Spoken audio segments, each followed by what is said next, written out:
ஸ்ரீ குருப்யோ நமஹ. உலகத் தமிழ் வாழ் பக்த கோடிகள் அனைவருக்கும் நல்வாழ்த்துக்கள். இந்த பதிவில் குரு பெயர்ச்சி சிறப்பு ராசி பலன் நிகழ்ச்சியை நாம் சிந்திக்க போகிறோம். பொதுவாக கிரகங்களுடைய பெயர்ச்சி காலங்கள் அப்படின்னு வரும்பொழுது அவரவர்களுடைய வாழ்க்கையில் எந்தெந்த மாற்றங்கள் ஏற்பட போகிறது, எந்தெந்த ஏற்றங்கள் ஏற்பட போகிறது அப்படிங்கக்கூடிய எதிர்பார்ப்புகளோட பக்த கோடிகள் அந்த பெயர்ச்சிக்கான பலாபலன்களை சிந்தித்து வருகிறார்கள். இன்றைய விஞ்ஞான வளர்ச்சி உலகத்தில் எவ்வளவு விதமான தகவல்கள் வந்தாலும், குருஜி உங்களுடைய ராசி பலன் நிகழ்ச்சி எப்பொழுது வரப்போகின்றது என்ற பக்த கோடிகளுடைய அன்பிற்கும் பண்பிற்கும் பாசத்திற்கும் நன்றி கலந்த வாழ்த்துக்களை தெரிவித்துக் கொண்டு, அந்த வகையில் இந்த குரு பயிற்சி வைபவமானது 26/5/2026 செவ்வாய்க்கிழமை வர்றது. சொஸ்தி ஸ்ரீ பராபவ வருஷம் உத்தராயணம் வசந்த ருது ரிஷப மாசம் என்று சொல்லக்கூடிய வைகாசி மாதம் 12ஆம் தேதி செவ்வாய்க்கிழமை அன்றைய தினத்தில் பெயர்ச்சி சமயத்தில் ஏகாதசி ஹஸ்த நட்சத்திரம், மகான் சேஷாத்ரி சுவாமிகளுடைய திருநட்சத்திரமாக இருக்கக்கூடிய ஹஸ்த நட்சத்திரத்தை அன்று இந்த குரு பெயர்ச்சியானது நிகழ்கின்றது. குரு பெயர்ச்சியானது 12 நாழிகை 49 வினாடிக்கு நிகழ்கின்றது.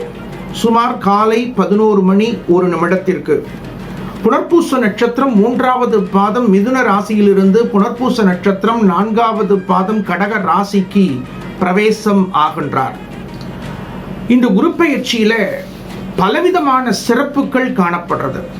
அந்த சிறப்புகள் என்ன அப்படிங்கிறத நாம் சிந்திக்கும் பொழுது அன்றைய கிரக நிலைகளையும் நாம் சிந்தித்து அதனுடைய சிறப்புகளை சிந்தித்து ராசி பலன் நிகழ்ச்சியை நாம் சிந்திக்கலாம். குரு பெயர்ச்சி தினத்தில் அனுகிரகபத நவகிரகங்களுடைய நிலைகளை நாம் சிந்திக்கும் பொழுது மேஷ ராசியில செவ்வாய் பகவான் அருள் புரிகின்றார். ரிஷப ராசியில சூரிய பகவான் அருள் புரிகின்றார்.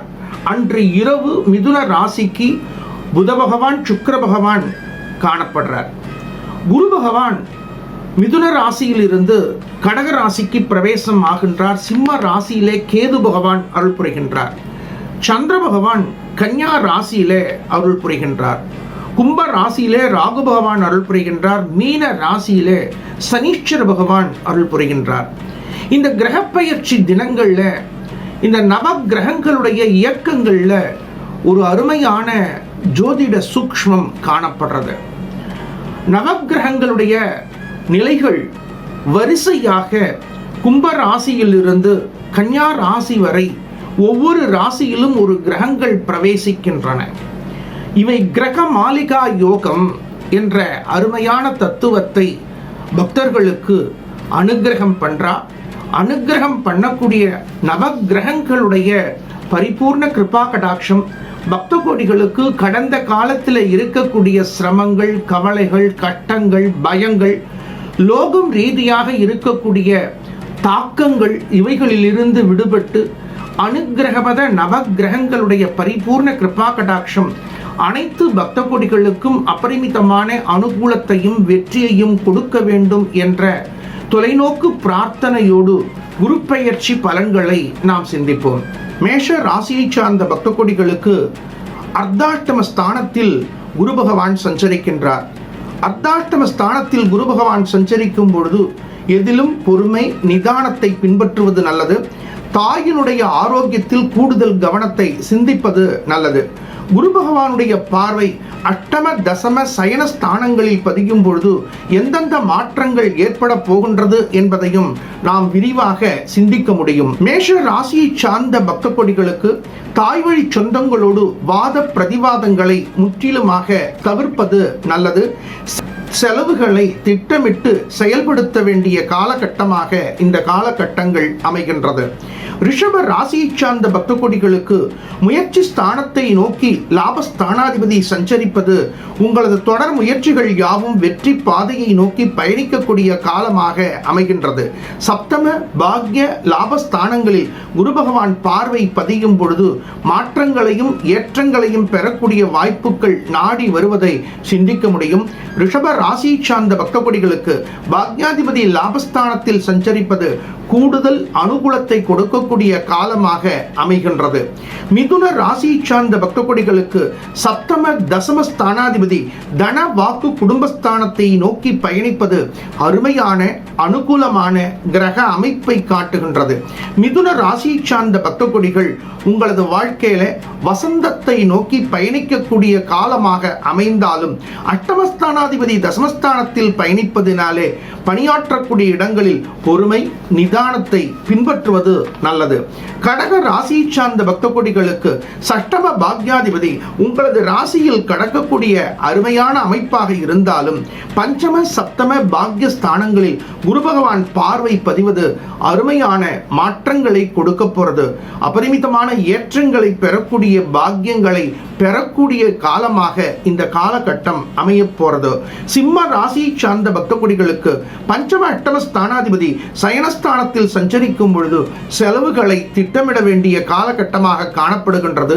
இருந்தாலும் குரு பகவானுடைய பார்வை மாற்றங்களை கொடுக்கும் என்ற தன்னம்பிக்கையோடு கடமையை செய்யும் பொழுது இறை ஆற்றல் உங்களுக்கு மாற்றங்களை கொடுக்கும்.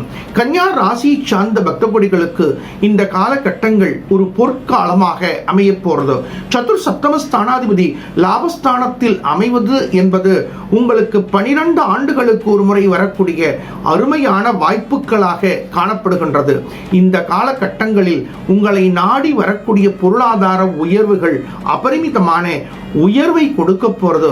கன்னியா ராசியை சார்ந்த பக்த கொடிகள் இந்த காலகட்டங்களை சரியான விகிதத்தில் திட்டமிட்டு பயன்படுத்தி வெற்றி பெறுங்கள். துலா ராசியை சார்ந்த பக்த கொடிகளுக்கு பாக்யஸ்தானத்தில் சஞ்சரிக்கக்கூடிய குரு பகவான் தசமஸ்தானத்தில் சஞ்சரிக்கும் பொழுது பணியாற்றக்கூடிய இடங்களில் பொறுமை நிதானத்தை பின்பற்ற வேண்டிய காலகட்டமாக அமைகின்றது. இருந்தாலும் 2, 4, 6வது ஸ்தானங்களில் பதியக்கூடிய குரு பகவான் பார்வை உங்களது வாழ்க்கையில அபரிமிதமான முன்னேற்றங்களை வாரி வழங்க போறது. விருச்சிக ராசியை சார்ந்த பக்த கொடிகளுக்கு லாபஸ்தானாதிபதி பாக்யஸ்தானத்தில் சஞ்சரிப்பது என்பது அருமையான அமைப்பு. கடந்த காலத்தில் இருந்த கவலைகள் கட்டங்கள் சிரமங்கள் நீங்கி மாற்றங்களையும் ஏற்றங்களையும் பெறக்கூடிய ஆண்டாக இந்த ஆண்டு அமைவதை நீங்கள் பிரத்யட்சமாக உணர முடியும். தனுர் ராசியை சார்ந்த பக்த கொடிகளுக்கு சப்தம தசம ஸ்தானாதிபதி அஷ்டமஸ்தானத்தில் சஞ்சரிப்பது என்பது ஒரு சரியான கிரக அமைப்பு என்று கூற முடியாது. இருந்தாலும் உங்களது ராசிக்கு தனஸ்தானத்தில் சஞ்சரிக்கக்கூடிய ராசிக்கு தனஸ்தானத்தில் குரு பகவான் பார்வை பதிவதனாலே பொருளாதார ரீதியான முன்னேற்றங்களை நீங்கள் பெறப்போகிறீர்கள். அவைகள் எந்த வகைகளில் வரப்போறது அப்படிங்கிறத நீங்கள் முழுமையான ராசி பலன் நிகழ்ச்சியை பார்த்து பயன்பெறுங்கள். மகர ராசியை சார்ந்த பக்த கொடிகளுக்கு பாக்யாதிபதி சப்தமஸ்தானத்தில் சஞ்சரிப்பதும் பாக்யாதிபதியினுடைய பார்வை உங்கள் ராசி மேல் பதிவதும் லாபஸ்தானத்தில் குரு பகவான் பார்வை பதிவதும் அருமையான கிரக அமைப்புகளை காட்டுகின்றது. உங்களது வாழ்க்கையில அபரிமிதமான முன்னேற்றங்களை நோக்கி உங்களது வாழ்க்கை பயணம் அமைய போறது. கும்ப ராசியை சார்ந்த பக்த கொடிகளுக்கு லாபஸ்தானாதிபதி சஷ்டமஸ்தானத்தை கடந்து வந்தாலும் தனஸ்தானத்தில் 9வது பார்வை விழுவதினாலே கும்பராசியை சார்ந்த பக்த கொடிகளுக்கு மறைமுகமான பொருளாதார வரவுகள் நாடி வருவதை சிந்திக்க முடியும். மீன ராசியை சார்ந்த பக்த கொடிகளுக்கு உங்களது ராசிநாதன் பஞ்சமஸ்தானத்தில் சஞ்சரிப்பது என்பது அருமையான கிரக அமைப்பை காட்டுகின்றது. உங்களது ராசியிலேயே குரு பகவான் பார்வை பதிவதும் 9, 11வது ஸ்தானங்களில் குரு பகவான் பார்வை பதிவதும் அருமையான மாற்றங்களையும் ஏற்றங்களையும் பெறப்போகிறீர்கள். மேலும் விரிவான தெளிவான ராசி பலன் நிகழ்ச்சியை பார்த்து பயன்பெறுங்கள். நல்வாழ்த்துக்கள்.